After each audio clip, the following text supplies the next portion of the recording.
Hello again guys, this is Teacher Giles and for today's video ay mag-share po ako ng insights and mga experiences ko po na pwede nyong pagkunan ng mga information para sa inyong pagtuturo dito sa Powfish. If you desire to teach here in Powfish, you can stay tuned in this channel para meron kayong malaman na information regarding sa mga possible na mangyayari inside the Powfish.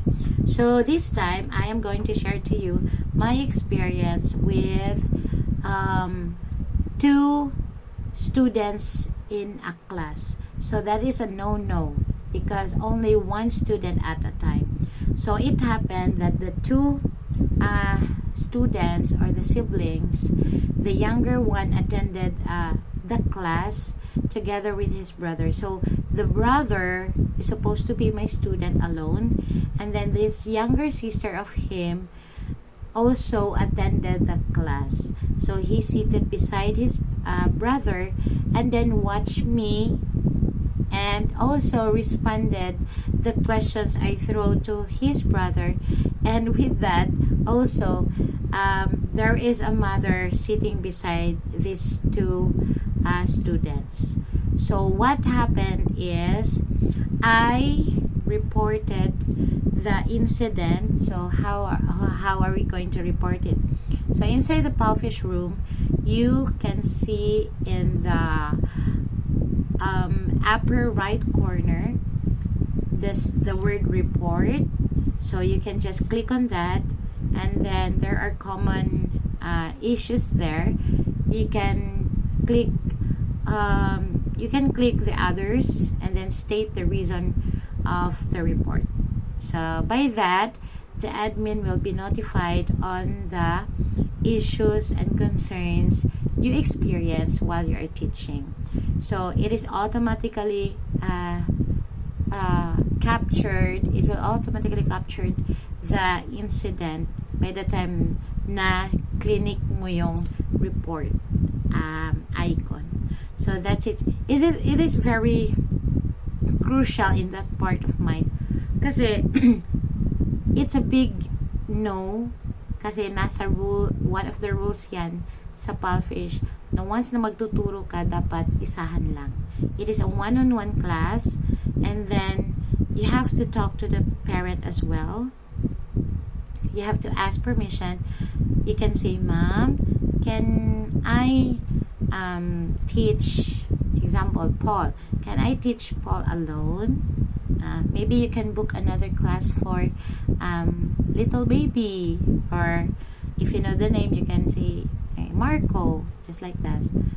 Just like that. So, mom, can you is it okay or no, it's not.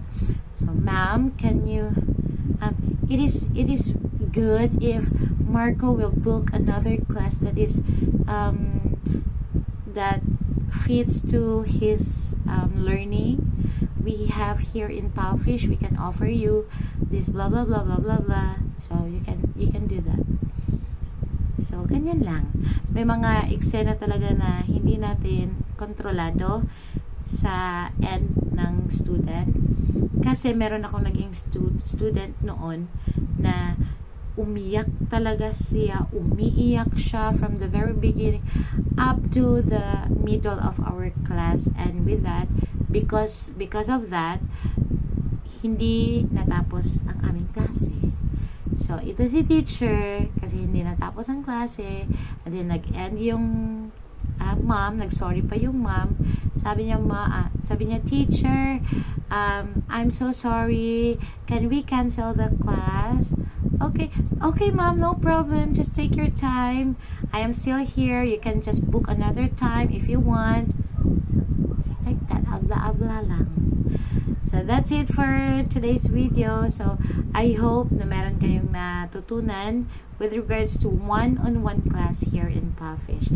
It's a big no na magkaroon kayo ng two classes or two students at the same time. So, bawal po yan. Pag na-detect po siya ni admin or ni Powfish, you have to, you will be mapapadalhan kayo ng complaint. Trust me. So, that's it for now, guys. And I hope na meron kayong natutunan na naman sa panibagong information na ibahagi ko sa inyo ngayon. Thank you so much for watching, and I hope to see you again, guys, on my next video. Bye-bye!